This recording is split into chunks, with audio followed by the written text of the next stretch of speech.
السلام عليكم. سينو ودوغنهاي dad fara badan oo inaga mid ah kuma qanacsano cilmiga ay barteen. Tusaale waxa laga yaabaa inaad caafimaad baratay oo aad isleedahay inuu caafimaadkan uma qalantid ee waxa ay iska bedesho. Waxa laga yaabaa inaad computer technology baratay oo aad isleedahay inuu fiildiga kuma fiicnid waxa u baahan inaad iska bedesho. Waxa laga yaabaa inaad agriculture ama beeraha baratay oo aad isleedahay inuu fiildigan uma baahnid ama waxa u baahan inaad iska bedesho. dhammaan cilmi kasta oo la barto nusqaantiisa ayuu leeyahay. Seen wada ognahay caalamka hadda la joogo qofka uma baahno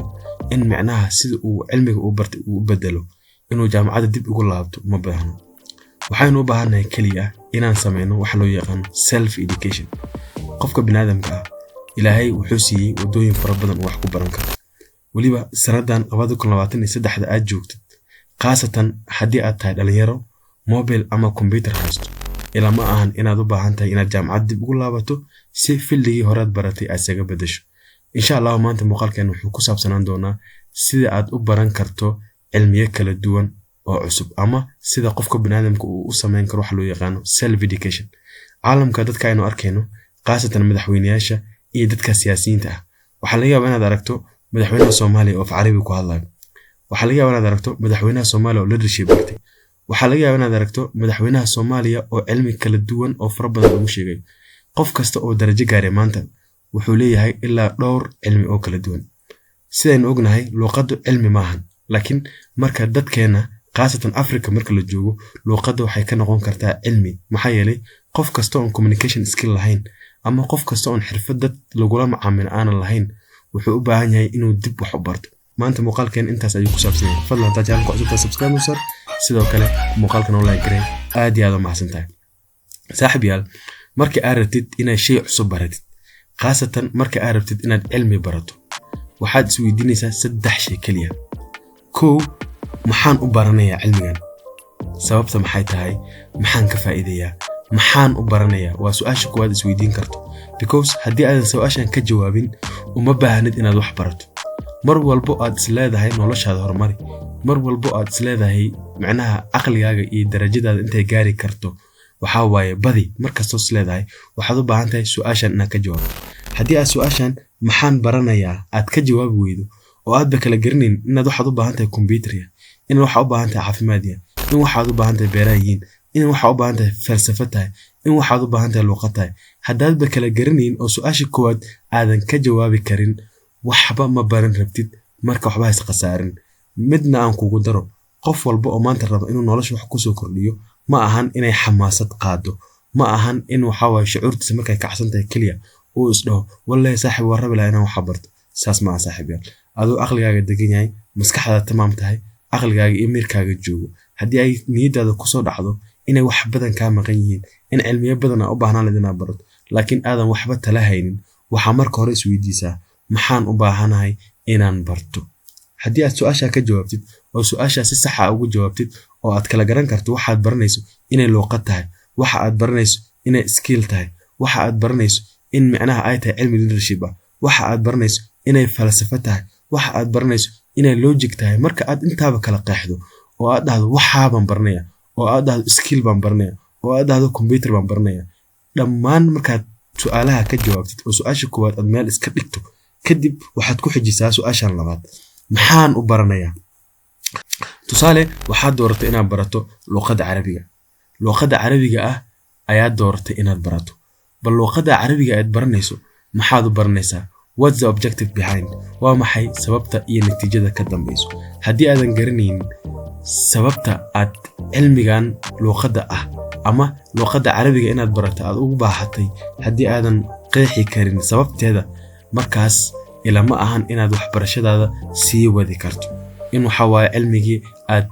islahayd waad baranaysaa aad ka gungaari karto. marka mar walbo oo su'aasha koowaad aad ka soo gudubto waxaad u baahan tahay su'aashan labaadna inaad ka jawaabto oo maxaan u baranayaa. tusaale waxaad rabtay inaad Carabi barato waxaad jawaabteeda kaaga filan oo aad su'aal hadii jawaab ku siiyo waxaad dhici kartaa af Carabi waxaan u baranayaa waa inaan dadka kula macaamilo waa in waxa waaye waaqiciga iyo aqligayga iyo cilmiyada aan ku raadsado. maxaa yeelay luqadda Carabiga waa luqadda ugu badan ee cilmiyada caalamka ku qoran. resource fara badan iyo xog fara badan ayaa ka daahson in case of haddaadan garanayn luqadda af Carabiga. marka sababta aad u baranayso marka aad qeexdo waxaad ku xijisaa marka sideen u baranaya waa sidee inteen ka baranaya halkeen ka baranaya marka su'aashan saddexaad laba ayaa soo hoosgalayso laba jawaabood ayaa soo hoosgalayso waxaad isweydiisay tusaale sideen u baranaya luqadda carabiga laba ayaa jirta marka waa formal iyo informal waa in macnaha si toos aad u barato ama inaad si dadban u barato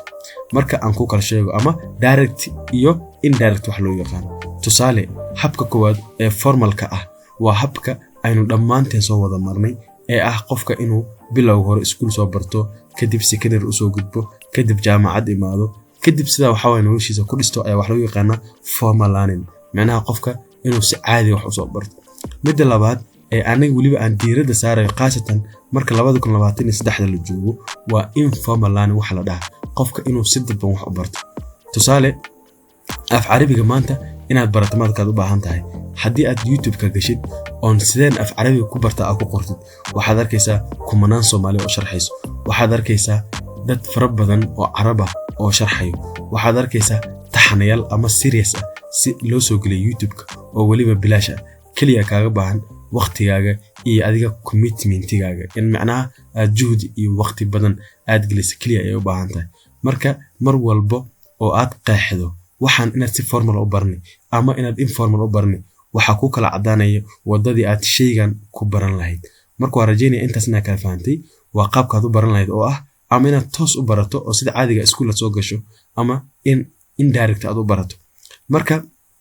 inaga maanta muuqaalkeena wuxuu xoog saaraya wax loo yaqaan informal learning waxa waaye adoo gurigaaga joogo adigoo laptopkaaga isticmaalay adigoo mobilkaaga isticmaalay in waxa waaye xog fara badan aad heshid inaad wax baran karto in kaliya waxbarashada ay kaaga xiran tahay samir yar ee Facebook isaga xirto samir yar ee TikTok aad ka soo leexato samir yar oo wax walba oo maalayacni oo noloshaada ku saabsan aad kaga soo leexato kalina aad u soo jeesato ama maalinkiiba hal sax ama ugu yaraan 20 daqiiqo aad siiso waxa aad baranayso ee aamin haddii aad sidaas samayso waxaad noloshaada iyo mustaqbalkaaga ku hagaysaa wada aad iyo aad u fiican waxaana rajaynayaa markaas aad samayso in wax walba oo noloshaada kamid ah aad baran doonto oo aadna noqon doonto qof ka samray inuu jaamacad tago wax walba u baahan yahay isaga isbari kara caalamkan self teaching waxa la ama dadku wax isbaridu waa wax lagu kala tagay dadka hadda nolosha hogaamiya Elon Musk Mark Zuckerberg dadkan dhamaantood aragtay Jeff Bezos dadkan dhamaantood aragtay ee technology-da maanta first class ku jiro dhamaantood wax way isbareen waa yar yahay qof jaamacad ka soo baxay oo mustaqbalkiisa jaamacad ku xiray uu yar yahay marka wax walba oo noloshaada muhiim u ah waa inta mar aad u dul qaadato waxaas dhibaatadooda haddii aad u baahato inaad barato programming-ka waxaad u baahan tahay waqti programming aad ku barato inaad bixiso wax walba oo maanta aad waqti geliso bari waxa way adiga ay kugu soo laaban doonaan marka muuqaalkeena maanta wuxuu kugu dhiirigelinayaa inaad samayso self education haddii aad sanad samayso oo waxa way jawaabteeda ama natiijadeeda aad arki weydo aniga waxa way muuqaaladeeda iska jar iskana dilad laakiin haddii aad samayso oo aad ku dadaasho